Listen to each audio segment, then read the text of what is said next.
I have some ideas, and that's what I want to share with you today. I am kind of the technical lead for uPortal, and I'd like to see what we want to do in uPortal 6. However, these are just my ideas, and I really would appreciate any feedback um, to figure out what's going to go into uPortal 6.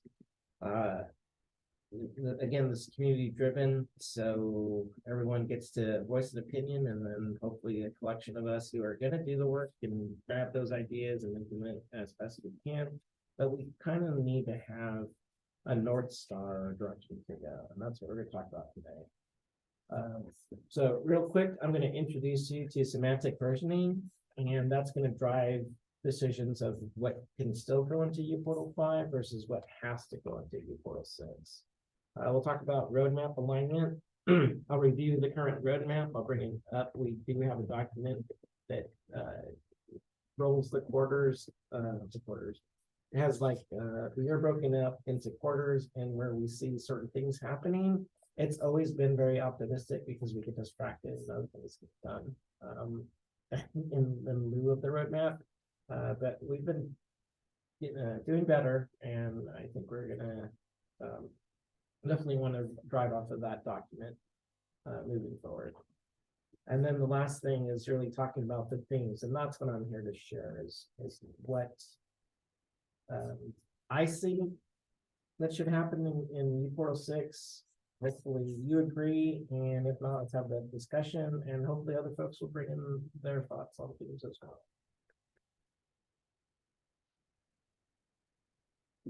All right, so if you're not familiar with semantic versioning, here's the website. It essentially says it adds some formality around a version string, right? Major.minor.patch. And that used to mean different things for different groups of developers. And so finally someone said, hey, let's throw something down, document it, and with some usefulness around it, and make sure that folks are not sure, but encourage folks to adopt it. And so that's semver.org. You can visit that, and there's it's an easy read. It's just really a static page, it seems like, and this is a clip right from it. So the major version is when you make incompatibility changes to the APIs. The APIs in this case are a very broad definition. Minor versions are when you add functionality, but it's still backwards compatible. So you're not forcing any current implementers to have to do anything other than just adopt your newer version. Is really what the intention is.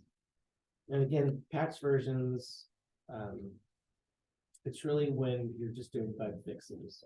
And this gives you an air of confidence of how much has changed to the users of your software, and how easy it is for them to make that upgrade. So if you see a patch number change, if you see uPortal 5.14.1, 5.14.2, those should be pretty easy to adopt. Shouldn't have to do too much testing. We're just doing some quick bug fixes.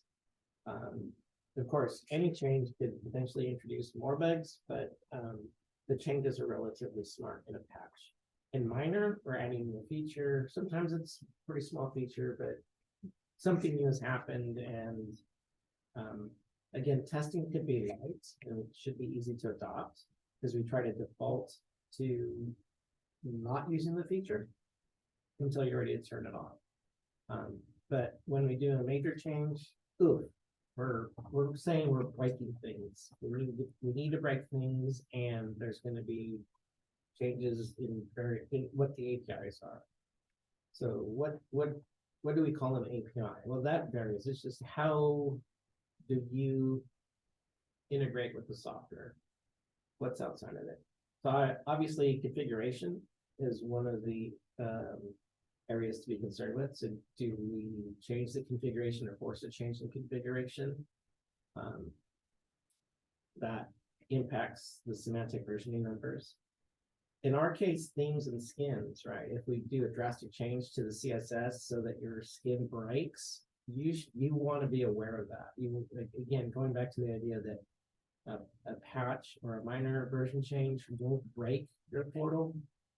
kind of feel like skin falls into that area for our community. The actual APIs, there's a couple that are kind of in the wrong place and probably should be moved to a new URL. If we do that, that's certainly a breaking change. There's others that we kind of enhance and extend. We try to version those separately, but really we should be using kind of a single, consistent, well thought out resource APIs and just not have those change hardly at all unless there's a significant backend change or conceptual change in uPortal. Do database changes, and this is a question, do database changes constitute an API change? If uPortal will automatically see that your table is missing the new column that was added and it does it, and you don't have to make any changes. For some institutions, that's fine.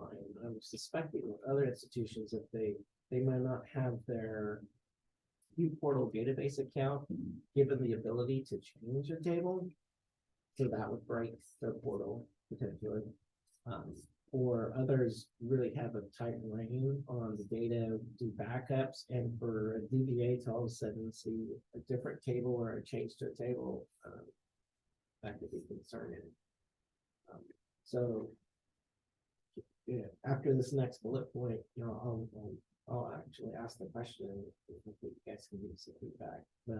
But the last thing is not customizations. And what I mean by that is if you're writing a customization that's dealing with classes, code within uPortal, that's not really API. That's a real customization. We generally, again, we don't try to break anything, but we're not going to worry about, oh, we changed this one class out of the thousands in uPortal. We need to, you know, that's not backwards compatible. If anybody's extended it or, you know, has their own custom replacement for that class, that's not part of the API. That's when it says customization, we're really not concerned with, sorry, but breaking your customizations. The counter to that is that a lot of customizations are donated back to the community. And so then once they're part of the community, whatever ends up being the API, we support that. So I'll get back to database changes. What do you guys think about database changes? Do we need to worry about if uPortal can automatically make the change via Hibernate?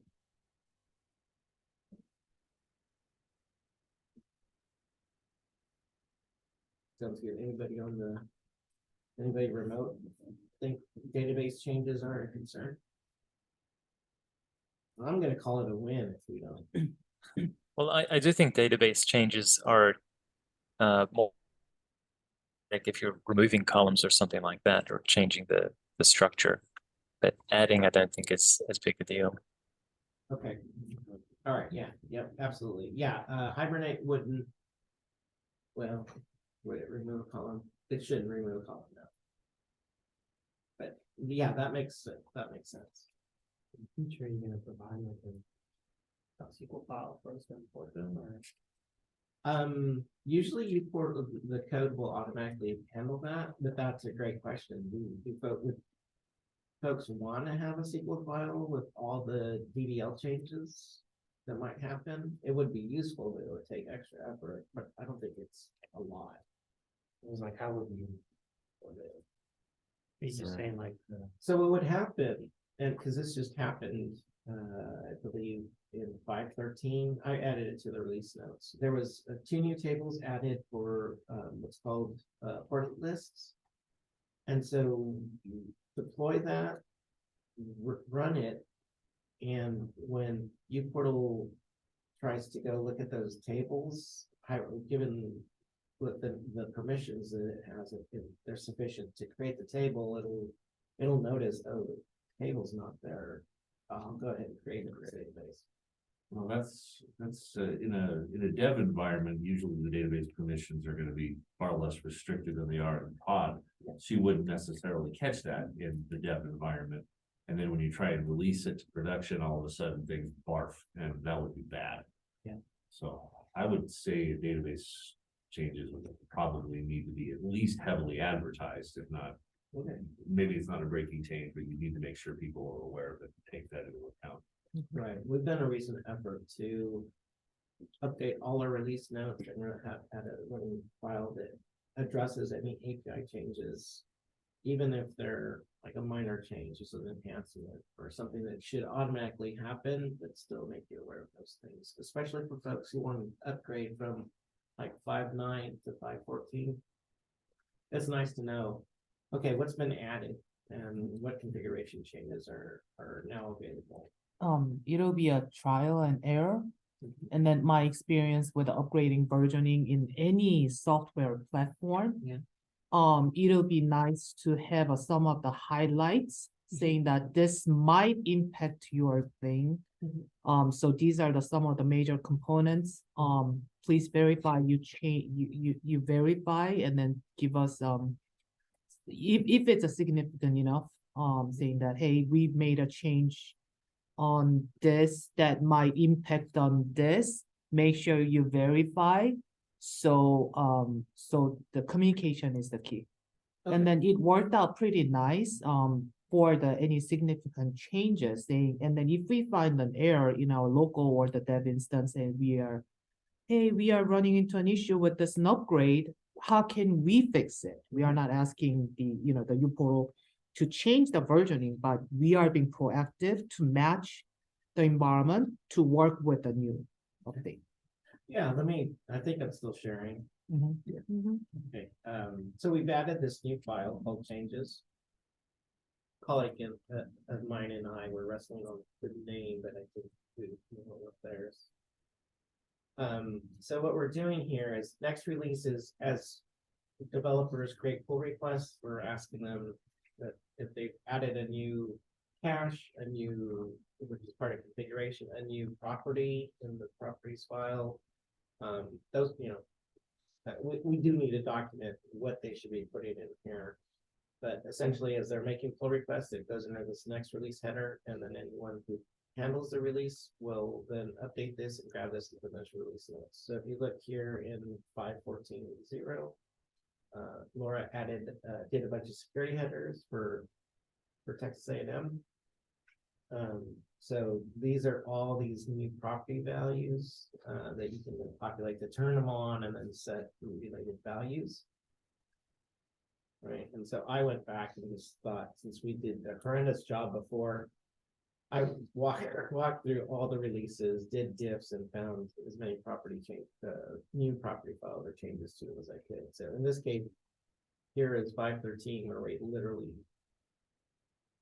edit new tables.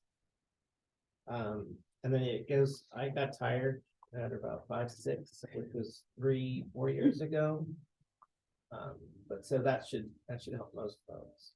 And then what we'll do with this is when we come over here to uPortal, we go to releases, as I was mentioning. So what we can do is, here's changes affecting deployments.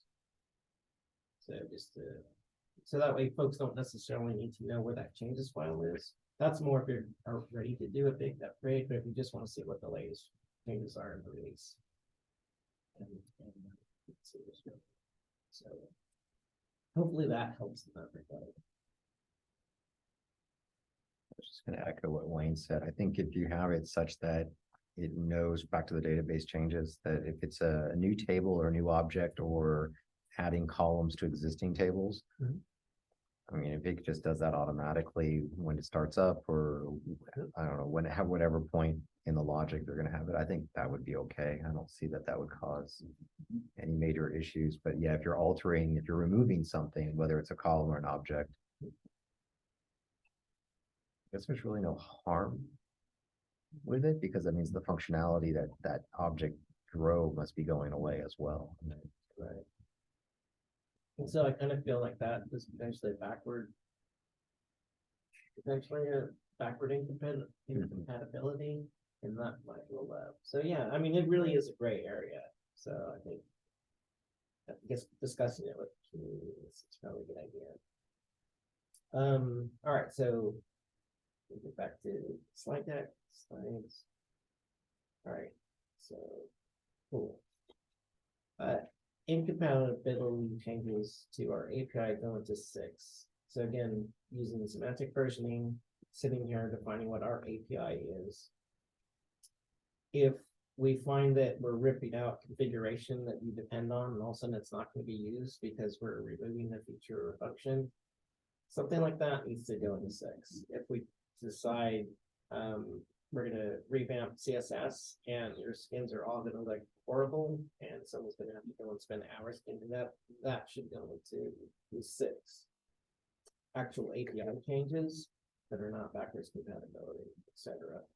Another one I was just thinking about was, it's not explicitly here, but it kind of falls into configuration, but I'll call it out, and that's the data files. If we decide, as we've been talking about, potentially removing fragments or replacing it with something else, we're still gonna need a way to organize content on a page displayed for a particular user. That one's backwards incompatible, unless we do still read fragments and have some kind of way to map them forward. That looks transparent. I don't think we can get to that level. I still think that probably needs to go to 6. Hopefully I've gotten the idea across. Does that make sense to everyone here? Okay. Good. Now we're all on the same page. What goes into 6? What goes in. So looking at the roadmap, here are a couple of things that are on it, and I'll bring that document up here in a moment. There's this effort to modernize uPortal dependencies. I mean, being on Java 8, stuck on that was a constraint for a lot of folks. It certainly continues to have support from Oracle, but it's like, pretty much on its last legs.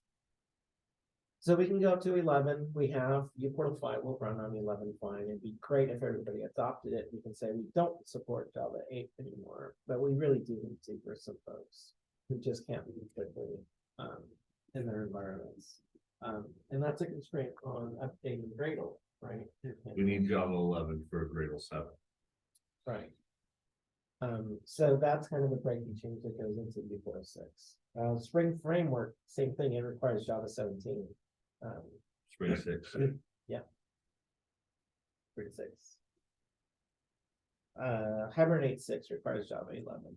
Sorry, Spring 6 requires Java 17. So these dependencies, for us to move forward, really need to roll into uPortal 6. Do we have to do it? We certainly need to get to 5 for security patches.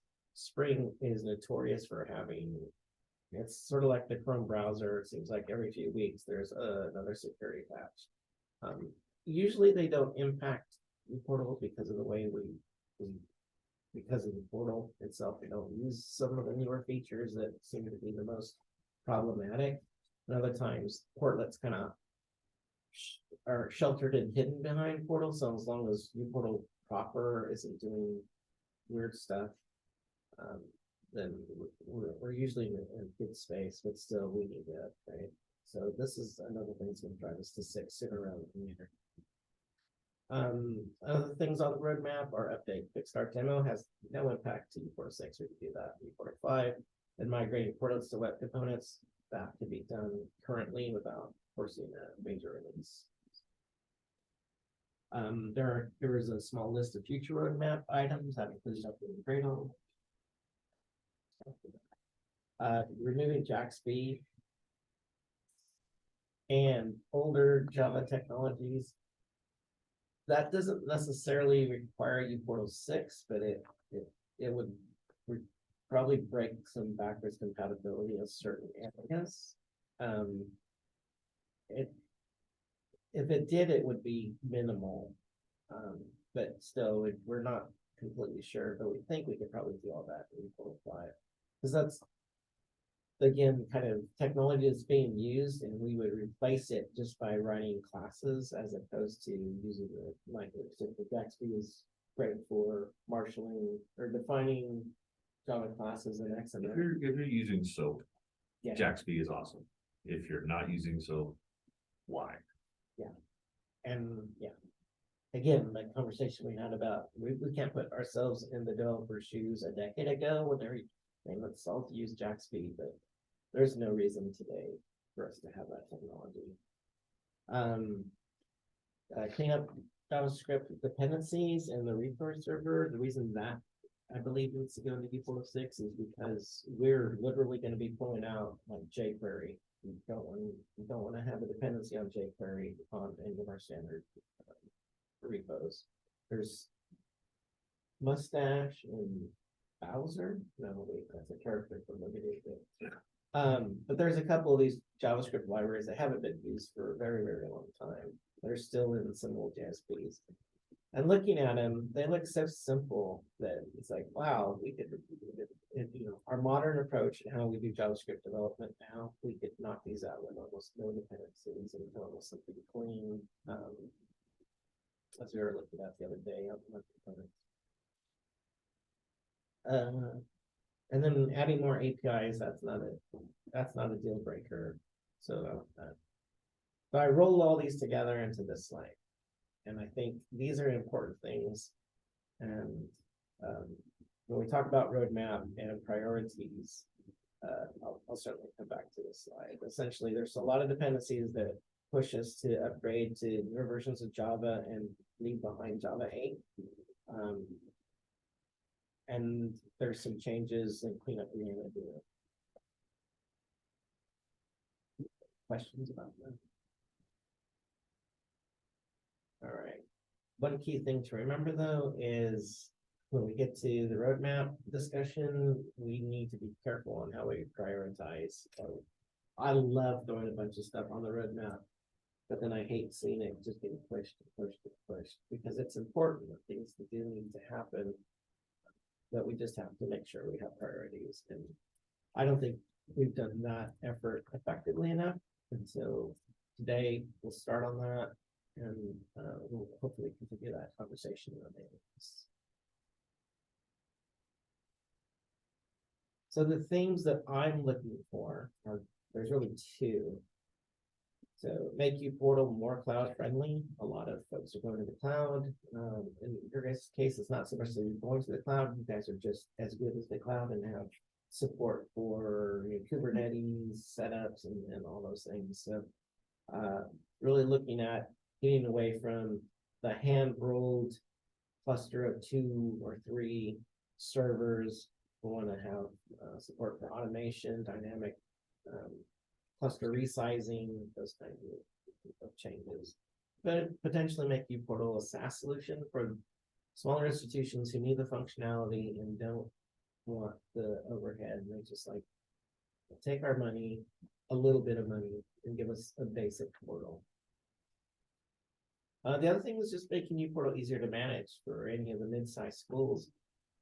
It's a beast, and deployment should be easier. We should have better support for analytics and insights, right? I'd really like it so deployment is the only time you need to touch the service, even if maybe you don't even need to with automation, CI/CD pipelines, right? We want to be able to say, here's the portal, all right, you're an admin. Here's some nice UIs to do everything you need to do, and nobody needs to play with the data files directly. Log into the server. This op should be the only one to log into those. And as a result, we really need to make sure we've got all the functionality we need into the UI, into the admin tools, and really needs to clean that up. I've messed with those enough. There's a reason why I use the data files. It's not because I feel like we at the console, but the UI is just all over the place. There's so many best practices that aren't being used.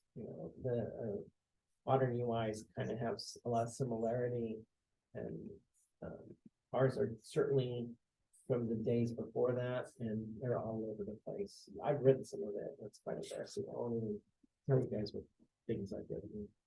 But all right, so what does that mean? Well, I should say, what do you think of those two things? And do you have other things that you feel are important? You nailed that. Most of the major stuff. All right, so what are we looking at with regards to those particular things? What I'm thinking. Session replication, which we're working on now, that doesn't have to go into Portal 6. But it's certainly something that needs to be in Portal 6 when we release it. Replace and remove J group's cache replication because it's so onerous to manage. We get them up with a better solution, potentially thinking of better technology like Redis. Right? We can use that to leverage caches. I think there's some direct support for Redis and caching, a lot of the caching libraries. So that could be a big boom. And then really, I feel that Kubernetes is one of the build tools that is really just a de facto standard to support folks in that capacity. As a community, we should build our expertise, have the examples or samples, and because some of those files can get horrendous. I don't expect too many issues with uPortal, but if you're just starting out, having someone just hand you a couple of configuration files or give you a quick walkthrough, I think that would go a long way. But you guys are working on your CI/CD pipeline now, right? For uPortal, making some changes on how you. Well, we're not using any big automation tools. The stuff that we're doing with the build scripts that we've created, those would work. Those would probably want to be replaced with something like a Jenkins build pipeline.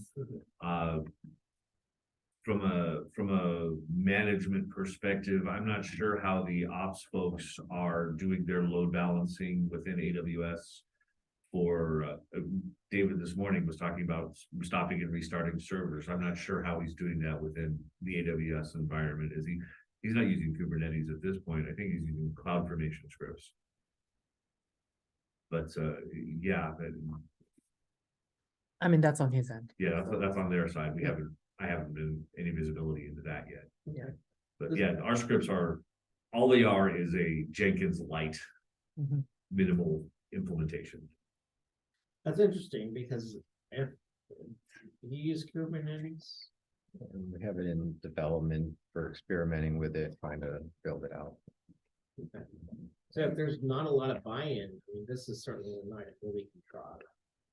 Well, I don't know about, well, so in this is in regards to cloud friendly.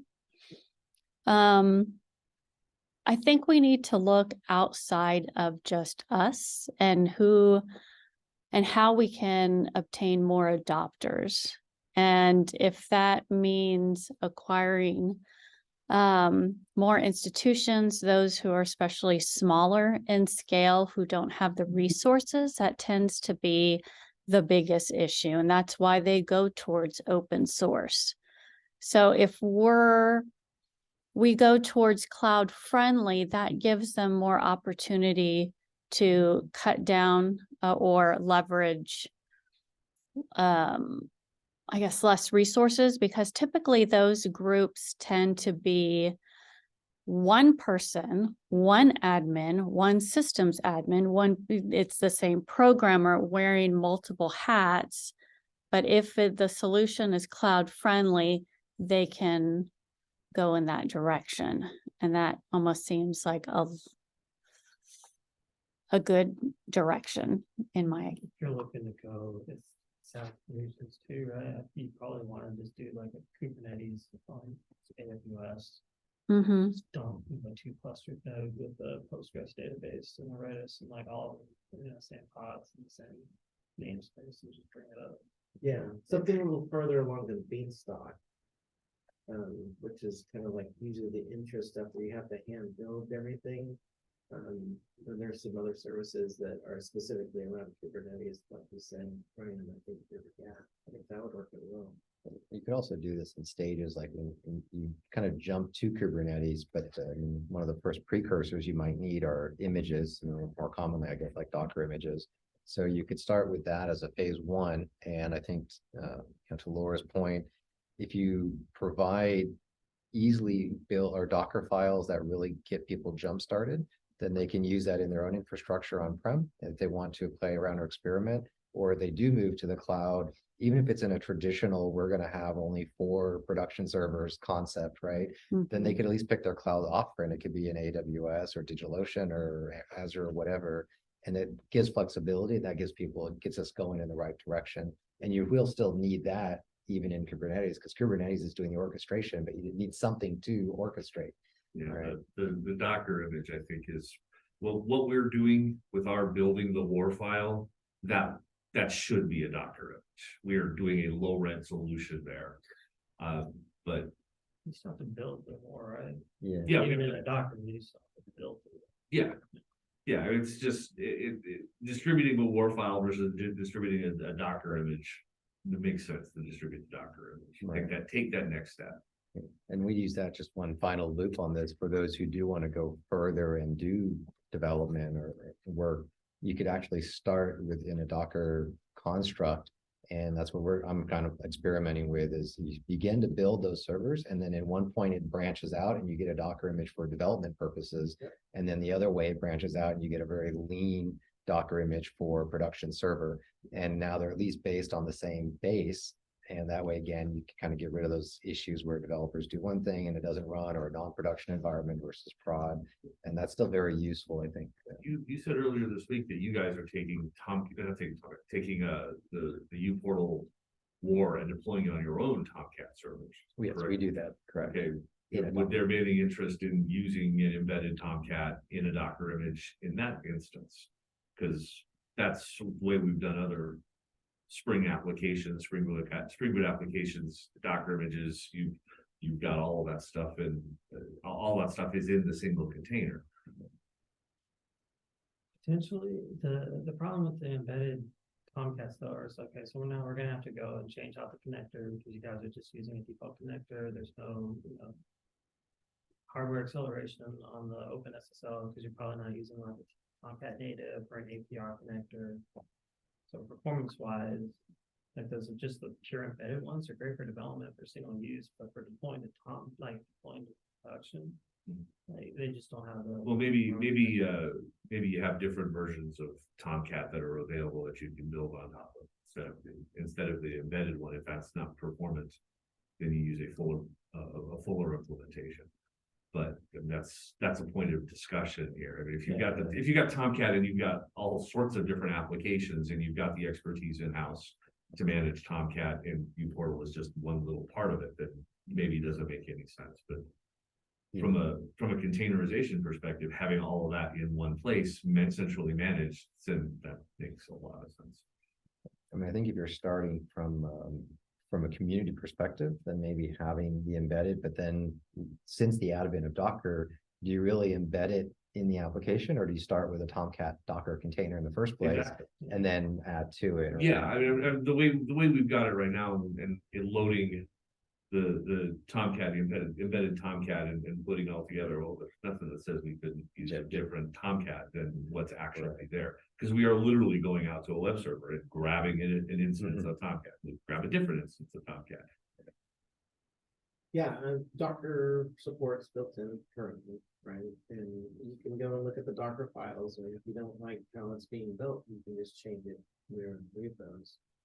But I understand you guys have already built out how you do your combination of pulling it all together in Tomcat into a Docker file. But we kind of got that already. So maybe an ask is having you, Ryan, just take a quick glance and see what would you change around those files and potentially that process, and if we could address that. Because everything you said about what's the shortcomings of Tomcat that we're grabbing, we could certainly put those in. But we do know people in the community who are running on Windows servers. And so I think some of those are less specific, right? Yeah, some of the optimizations, like Tomcat native. Well, if you go Docker, it wouldn't matter. Yeah. Oh, right. Because you would start off with a base image of Alpine or Red Hat or whatever you're doing. Okay. And since it is all Java still, right? Maybe you want to be be careful about not locking into a specific stack. If you've got expertise on one platform, you don't want to necessarily tie uPortal to that. If, okay, you can only run Google's, let them do their thing. Or if we're looking But at they a won't- software as a service that But those folks, smaller environments, then hey, they don't get a choice. They just get, okay, go to this URL and you're Yeah. done. They don't care about what's actually, what hardware it's running on or. No, but as I mentioned that, and you're right to say that, you know, it's often based on something like Alpine, and those folks are literally taking more files and dropping them in self-installed Tomcats. The Tomcats are specifically set up for Windows, and yeah, so there's certainly folks there who want to go to Docker, but feel that they're constrained by their institution. So. Yeah, I think we have some work to do in here, but I don't think it's that much work. We can move the ball quite easily, at least in the Docker support space. And what's Docker's counter to Kubernetes for orchestration? Is it Docker Hub? Docker Swarm. Docker Swarm. That's their orchestrator. Yeah. Is that still? So I heard it was kind of going away, but a lot of people like it because it's simple and It's simpler. I mean, if you're gonna do it, I would think go with Kubernetes. okay. Any feedback from folks out there and No. remote land? Okay. Something also with the cloud friendly would be logging.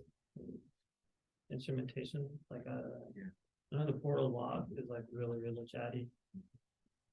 It's just a bunch of stuff that doesn't need to be there, especially even in info. Yeah. A lot of the thing stuff should probably be dropped. Okay. Yeah, that's actually one of the things I kind of, one of the first things I do when I'm working on an effort is I'll go and copy over the log back file and turn the default to error. Just because I don't want to see it all. I only need the couple things.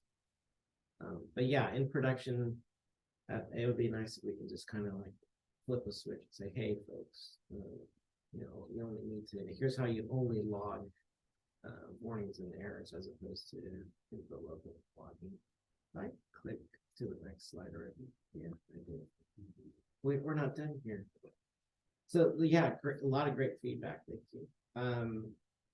Making uPortal easier to manage as a service. So some of the things, revamp admin tool UIs, update admin tools to be feature complete with Gradle. So that way, again, I don't think we're missing too much, but we do need to do some kind of audit and say, hey, we can't import and export news reader config files that you can at the shell, but you can't do it through the UI. So maybe have something like that. Are you raising your hand? No, I'm scratching my head. And then one of the bigger stretches is that we've got that context overrides file where I was looking at your file in particular because it's probably the biggest one I've seen. It's really not that big. There's things like flipping on and off CSRF because sometimes you add something that just isn't working with it, so you kind of can turn that off. Definitely the user attribute DAOs, right? We had a UI that could say, I'm gonna talk to LDAP to get most of my information, and then I'm also gonna have 2 or 3 other sources for user attributes. If we had a UI component for that, I think a significant amount of folks' rights context would go away. But even some of the other things we have in yours, they're really simple things that I think we can throw a UI around short order, and then that file, and then instead of carrying around a customization, I mean, we'd still have the option. It's still important to have that data file, but you know, having that in the database as opposed to just another file sitting around or being some different files, it might be something to look into. I can see the counter, and that is, well, why put it in the database when we can just capture it in an XML file? But for me, it starts leaning more towards that cloud friendly, even though I put it under, you know, easy management of the service. It'd be nice. I guess the part where it'd be nice and helping with managing the services. Right now, that's a black box. Unless you go and find that file, know about it and look at it, you don't know what the wiring looks like, especially around the user attributes. But if there was a UI component, you can go and look, glance, audit it. Oh yeah, I'm talking to the right LDAP service or database. And here's the attributes I'm getting from the various sources, right? That they kind of be visibly displayed. So right now it's just like, here's a Bing definition. Hope it works. And there's some automation in there too. So there's not even an idea of ordering. Like, you don't know exactly. Actually, you guys are kind of old school. So you're explicitly saying, here's the list of beans and here's the order that I want to pick them up. But most implementers like CPP and others, they just put the beans in there, and there's not a I don't know how the priority is determined. I think it just might be randomly, like the first one listed is the first one executed and then the next one. But it would be much nicer if it was clear. So those are my ideas around making the service easier to use. I feel like that's scratching the surface though. Are there any things that would help you manage uPortal as a service at your institution that we want to think about and consider? I was more thinking about the admin tools UI. And not everything has to go into the UIs, but what are some of I was more thinking about the admin tools in perspective of a super user, not system operator perspective. So if something goes wrong, I'm pretty sure Michael and Kevin, they are going to the back end. But when something goes wrong from my end, I need to see some it'll be nice to have going into I would have a UI to see, check my system and boom, boom, boom, boom, boom, like this is working, this is not working, this is working. Yeah. And then when I find, oh, this one, we found that this one's not working. Hey, Kevin, can you go into the back end to see if it is indeed an issue? So I'm not asking. I think we might be talking about two different admin tools.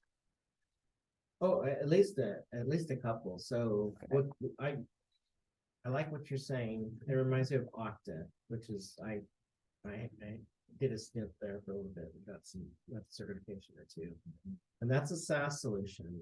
It's very popular. And two things they do is they make their configuration really easy to understand, but it's SaaS. Nobody's gonna, you're just a tenant in their huge service. So what they've done is they've surfaced the logs. They add a bunch of searching and filtering, but it's like system logs. And you can go in and say, hey, give me everything that happened in this time frame, and you can see user interactions to a certain extent. It's not the exact just replication of the what we usually see in like a portal log, but I think that might be useful. Sounds like you want like an ops dashboard. Yeah. So like, that would be something like Elastic, right? I mean, I could see if it's, again, if we're trying to think of smaller, medium-sized schools who want less of the overhead or can't afford it. Like you mentioned, like even the logs earlier, in our case, we have 18 servers and they're all generating separate logs. So we have the backend infrastructure that allows us to aggregate those logs. But if uPortal already in their code is sending, instead of creating a portal.log, you could envision logging to the database.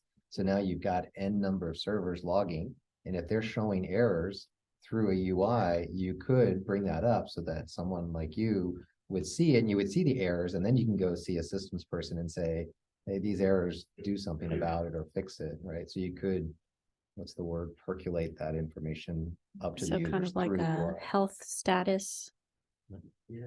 kind of check. a lot of that stuff has to be external, right? You can't put a health status check in the portal itself, because then when it goes down, it's down, like, and then you'll see it. I mean, when it goes down, I'm not asking like, okay, what do I do? I mean, that's the time when we have to work on the But when back there's end. issues inside of it, Correct. Kind of like it's like based on a portlet status, like if it's an integration that's broken.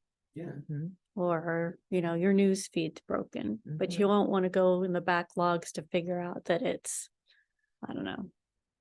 Well, one of the To interpret examples I was those. thinking is that, and we've heard the two things around this and why I'm kind of excited is we'll get a ticket from the client that says, hey, something broke. And some of them will send the log directly, but that's usually the first thing we ask is if we don't see one provided is, can you give us a log? But if they have 2 or 3 servers, right? They have to send us 3 or 4 logs, and now we're just kind of rifling through this. So if we had centralized, like a potentially database table that we capture all this to, we can let them filter it and show us all the issues in a time frame from all their different cluster nodes. That would go a long way. Or like, I mean, I'm just saying for the log, like, Mhm. click here to download a log. Oh. And then at least I would have in a text by, hey, here's like it doesn't have to be something fancy. I just need a link. So I would be like, okay, instead of going to the back end, like click here and then I'm sending the ticket. Okay, here's my log from Yeah. this server. Yeah, or combinations. Okay. It'd be great if we had some kind of way to surface integrations with tooling with that. Something like So that. if you were to do Kubernetes, I mean, you could be building that stuff as well. Now, I know I don't know that, that I've seen anybody willing to use that. Let's do it. With the application, I mean, they do it within Kubernetes, like their health check stuff, but not in the app itself. And people aren't usually like laying down elk stacks for people. so the other thing, and maybe this is relative to it, admin tools, but I know you mentioned yesterday about impersonation. And that sometimes is part of the troubleshooting process when some student goes in and says, this is wrong. It might look fine on your end, but maybe that feature. Yeah, that feature can be broken out separately and controlled by permissions. It can be today, but we do log at a certain level when someone impersonates someone and then switches back. And in Okta, their admins can also do that. And that's definitely one of the entries that gets tracked in their log system. I think I still have access to some test environments in Okta and see, because they've done a great job in a lot of these areas. Some of the stuff that they've done inspires me. And so I'll just check out their back end and see what they surface, because that was one of their, as an admin, that's a big tool. If you have a problem and you need to report an issue to Okta, they do want you to go in there, investigate theirs to start, and if you can't figure it out, then you move on. Usually what's surfaced there is misconfigurations, like you're expecting data to come in from one source and it either doesn't, or it actually comes in from a different source. And in our case, I think what could also be displayed is if you're logged into one node and another one has gone down, hopefully it's logged in the same place, and then we can surface any issues with one node. As long as one's still running, you can then hopefully see stuff from others. Yeah, there could be some benefits with some effort, a lot of effort. Can you knock that out this week? Done by the end of the day. Not a problem. You're awesome. No, I like it. It's great. Yeah, I think a general concept, I'll just go into the general consensus. One of the challenge at Cal Poly Pomona was of using a MyCPP or the uPortal system. It is you have to know the system. Okay, so we have to have a person who knows the system. And if we have that person, we were fortunate enough to have that person, and then we'll have that person. But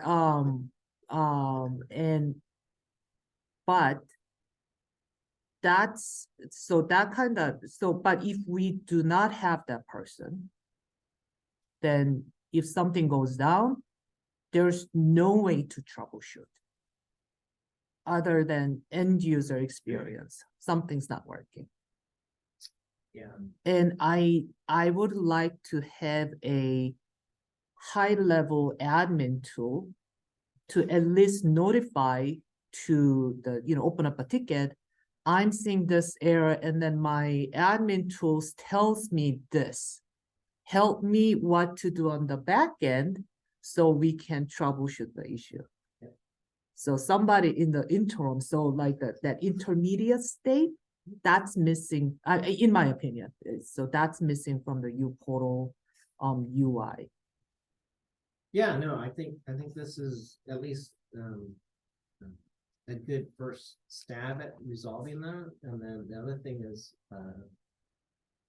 so what I heard is you bring somebody in, there is a steep learning curve through all the admin UI tools. And that's another thing I wanted to address is folks are used to interacting with websites and web tools a certain way, and we need to now adopt kind of those de facto standards, or at least something where people can guess what to do next in the right way when they're doing a workflow.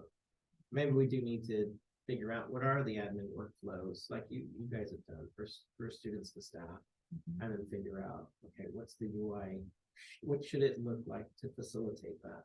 I mean, there's technology in here about wizards and multi-page support that we just don't use because nobody's actually gone through and figured out more than a handful of workflows. But I think, yeah, there can be some stuff. It's all technology when we work it out anyway. So that's another reason to read it, which I don't have the slides. I didn't mean to share, but a lot of the admin tools are using some really old tech that needs to be removed. It's just way too complicated. So that'll use our code base quite a bit, actually. Sounds like you're asking for a lot of monitoring type stuff. Is that something that? you That's can a go start. Into the portal itself, though. Yeah, I mean, I want, I mean, it'd be nice if like I didn't have to sit there and write all these monitoring things. Correct. Bring up all this extra stuff if you did it for me. correct, yeah. Well, as a community, we're going to start bugging you. Hey, what you do? Yeah. Do that. It's almost like it's a separate product, like it's the uPortal admin app, right? Which is actually a separate code base, and it's installed and run in parallel. And it's Yeah, monitoring. So if this system goes down, this is your real portal. If it Uh-huh. goes down, then you have this guy over here that the admins and the super users could go into. That's what it almost sounds like. Right? yes, and I will have to say, I saw that, I mean, like, I'm not gonna take a credit for it because because of, when we are dealing with other vendors, I see that, and then they usually come in bundles. Or they have a separate monitoring system, from the vendor side, they have a separate monitoring system of our system. So, and then they usually come in a bundle, so I'm kind of telling them to, bundle. Yeah, so. There's no reason we Uh-huh. couldn't. Again, Correct. it's just effort and priority, right? Yeah. What Uh-huh. is it that the community would really appreciate us working on? Correct. As a community, what should we focus on? Correct. And But- I've always liked the idea of having a separate tool. So, Yes. But some of those tools, I mean, don't they kind of exist like Splunk?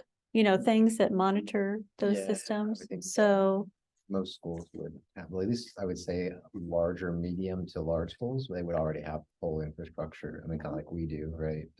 And dedicated systems teams. Right? Oh, no, I'm Yeah. not. So I hope we are not bundling up the what's going on the system side versus what's going on the dev side. So the system side, it's on them. So I'm trying to, like, it's on like system ops, like, okay, you guys figure it out. You guys do whatever. But from the uPortal sense, so I'm like narrowing down the scope.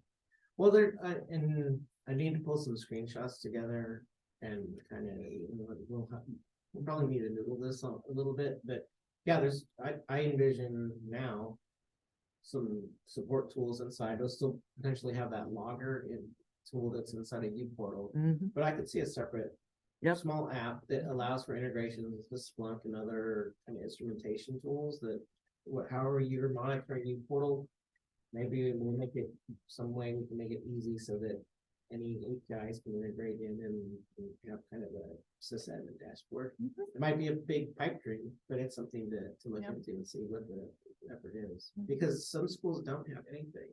And the only thing they have is because they might have a load balancer, they should have a load balancer. They might monitor like the health check URL just to make sure something's alive there and not much else. But it would be nice if we moved them more towards some of the instrumentation infrastructure. Anything. We get a lot of great information for folks who run that. You guys have done it. Oakwood used to do it, where they tell us, hey, everything mostly looks good, but you know, this SQL query is just a monster. We optimize it. Sure. At least not until it goes. Yeah, that's great.